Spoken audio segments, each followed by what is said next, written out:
అందరికీ నమస్కారం। ఈరోజు ఈ మీడియా సమావేశం పెట్టే ముఖ్య ఉద్దేశం ఈ ఆంధ్రప్రదేశ్లో 2026-27కు గాను ఈ రాష్ట్ర ప్రభుత్వం ప్రవేశపెట్టిన బడ్జెట్ విషయాలు కొన్ని ఈ రాష్ట్ర ప్రజలకు తెలియజేయాలనే ఉద్దేశంతో ఈరోజు మేము ఈ పత్రికా సమావేశం ఏర్పాటు చేశాం। 2026-27 బడ్జెట్లో రాష్ట్ర మైనార్టీలకు ఈ రాష్ట్ర ప్రభుత్వం 6,090 కోట్లు కేటాయింపు చేసింది। 6,090 కోట్లు కేటాయింపు దేనికి సరిపోతాయనేది కూడా ఈ ప్రభుత్వ పెద్దలు తెలియాల్సిన అవసరం ఉంది। ఎందుకంటే 2019 నుంచి 2024 మధ్యలో జగన్మోహన్ రెడ్డి గారి ప్రభుత్వంలో మైనార్టీలకు జరిగిన మేలు గతంలో ఎన్నడూ జరగలేదు, ఈ 2 సంవత్సరాల కాలంలో కూడా జరగలేదు। ఇప్పుడు వాళ్ళు మాయమాటలతో అంకెల గారడితో మైనార్టీలకు ఏదో మేము చేసేసామని చెప్పి ఈ కూటమి పెద్దలు తెలియజేస్తున్నారు। వాస్తవానికి మేము అడిగే ఈ ప్రశ్నలకి తెలుగుదేశం నాయకులు కానీ, తెలుగుదేశం మైనార్టీ నాయకులు, అదేవిధంగా కూటమిలో ఎవరైనా సరే మీరు దీన్ని ఆన్సర్ చేయాల్సిందిగా నేను కోరుతున్నా। మీరు 2024 ఎన్నికల్లో సూపర్ 6 అని చెప్పి హామీలు ఇచ్చారు। సూపర్ 6లో మీరు చెప్పిన హామీలకి ఇప్పుడు కేటాయించిన నిధులలో ఎంత వ్యత్యాసం ఉందో మీరు చూడండి। అసలు ఆడబిడ్డ నిధి గురించి ఎక్కడ ప్రస్తావనే తేలేదు, ఎన్టీఆర్ భరోసా పెన్షన్ల గురించి ఎక్కడ ప్రస్తావన లేదు, అదేవిధంగా నిరుద్యోగ భృతి గురించి కూడా ఎక్కడ ప్రస్తావన లేదు। నేను ఎందుకు చెప్తున్నానంటే ఈ విషయము జగన్మోహన్ రెడ్డి గారి ప్రభుత్వం ఉన్నప్పుడు ఏ సంక్షేమ పథకమైనా కూడా ప్రజలకు నేరుగా చేరేటప్పుడు దాదాపు లబ్ధి పొందిన వాటిలలో మైనార్టీలు అధిక శాతం ఉన్నారు।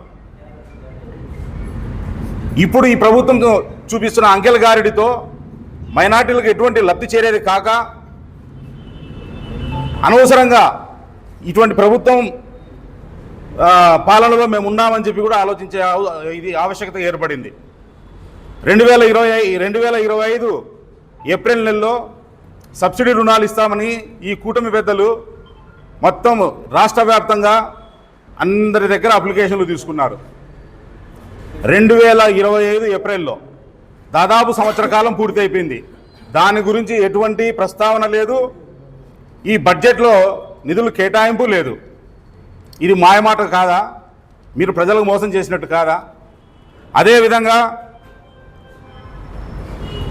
ఈ దేశంలో దాదాపు 20% మైనార్టీ ముస్లిమ్స్ ఉన్నారు, ఈ రాష్ట్రంలో కూడా అధిక శాతం ముస్లిమ్స్ కూడా ఉన్నారు।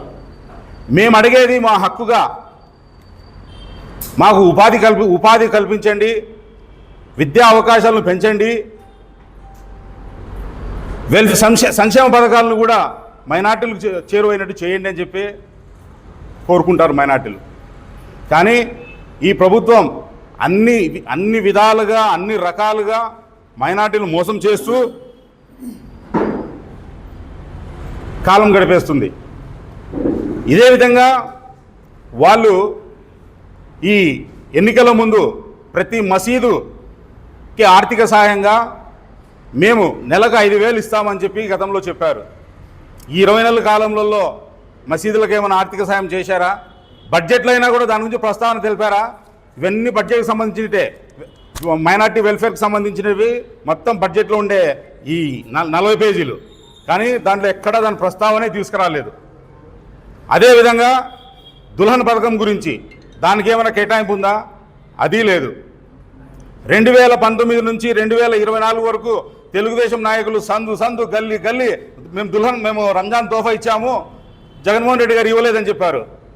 కానీ చంద్రబాబు నాయుడు గారు సీఎం అయిన తర్వాత ఇది 2వ రంజాన్, ఇప్పుడైనా రంజాన్ తోఫా మీరు ఇస్తున్నారా?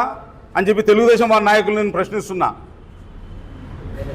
మాయ మాటలు చెప్పి సీట్లు ఎక్కడం కాదు, ఇచ్చిన మాట నిలబెట్టుకోవడం అంటే మీరు జగన్మోహన్ రెడ్డి గారిని చూసి నేర్చుకోవాలని చెప్పి నేను తెలియజేస్తున్నాను. అదేవిధంగా మైనార్టీల విద్య పట్ల గతంలో ఎంఎస్డిపిగా ఉన్న ఒక స్కీమ్ని మీరు ప్రధానమంత్రి జన వికాస్గా మార్చినారు, కానీ దానికి తగిన కేటాయింపులు ఎక్కడున్నాయి? ఈ ఉమ్మడి అనంతపురం జిల్లాలో ముఖ్యంగా 4 నియోజకవర్గాలలో తాడిపత్రి కావచ్చు, కదిరి కావచ్చు, గుంటకల్, అదేవిధంగా హిందూపూర్, ఇక్కడ అత్యధికంగా ముస్లిమ్స్ ఉంటారు. అక్కడ రెసిడెన్షియల్ స్కూల్స్ కానీ వాళ్లకు రావాల్సిన సదుపాయాలు కానీ, చదువు కోసం రావాల్సిన సదుపాయాలు కానీ దాని గురించి ఎవరైనా పట్టించుకుంటున్నారా? అక్కడ ఏం జరుగుతుంది? రెసిడెన్షియల్ స్కూల్స్ దుస్థితి ఏముంది ఈరోజు? ఇవన్నీ కూడా ఈ ప్రభుత్వం గుర్తించాలని చెప్పి నేను తెలియజేస్తున్నాను. తెలుగుదేశంలో కూడా చాలా మంచి నాయకులు ఉన్నారు.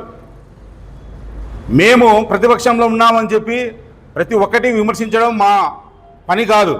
మంచిని మంచి అని చెప్తాము, చెయ్యని దాన్ని ప్రశ్నిస్తాము, చేసే వరకు కూడా పోరాడతాము.